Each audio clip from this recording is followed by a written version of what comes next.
गंगातरंगरमणीयजटाकलापं गौरीनिरन्तरविभूषितवामभागं नारायणप्रियमनङ्गमदापहारं वाराणसीपुरपतिं भज विश्वनाथम। स्नेही सुधीजन, श्रावण मास आप सभी के लिए कल्याणकारी हो। भगवान विश्वेश्वर विश्वनाथ से मेरी यही प्रार्थना है। इस आमुख पटल पर मैं समुपस्थित होकर आज रोग व्याधि के शमनार्थ और आपको दीर्घायु प्राप्त होने हेतु लघु मृत्युंजय जप विधि को बताने जा रहा हूँ।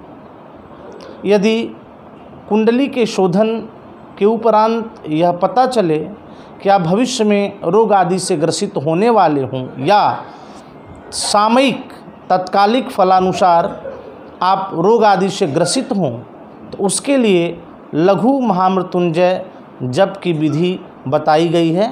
मंत्र इस प्रकार है: ओम जुंग शह। इतना कहने के बाद उस यजमान जिसके निमित्त आप जप कर रहे हैं उसका नाम, फिर पालय पालय सह जुंग ओम, यह मंत्र है। फिर से आप श्रवण कर लें। ओम जुंग शह यजमान का नाम, पालय पालय सह जुंग ओम। इस मंत्र को 11 लाख जपना है। इतना न हो सके तो 1,10,000 जपें, 1.25 लाख जप लें और उसका नियमानुसार दशांश, हवन, तर्पण, मार्जन आदि जो जप के अंग हैं उसकी सिद्धि करें, उसको पूर्ण करें।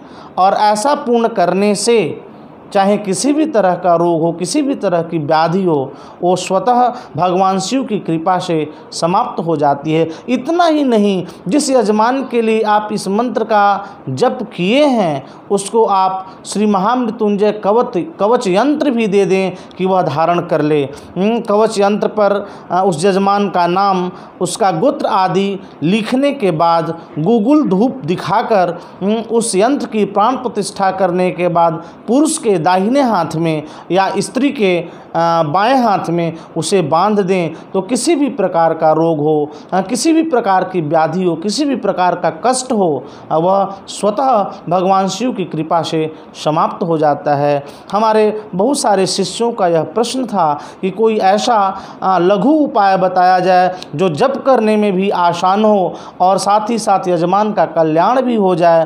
तो उसी के निमित्त मैंने लघु महामृत्युंजय जप विधि को लेकर आपके बीच समुपस्थित था और मैंने उसकी विधि बताई और उसके यंत्र बनाने की भी विधि बताई। महामृत्युंजय जो कवच यंत्र है, उस यंत्र में यजमान का नाम और उसका गोत्र वर्णित करने के बाद, उसकी प्राण प्रतिष्ठा करने के बाद यजमान को धारण करा देने से रोग आदि की निवृत्ति हो जाती है।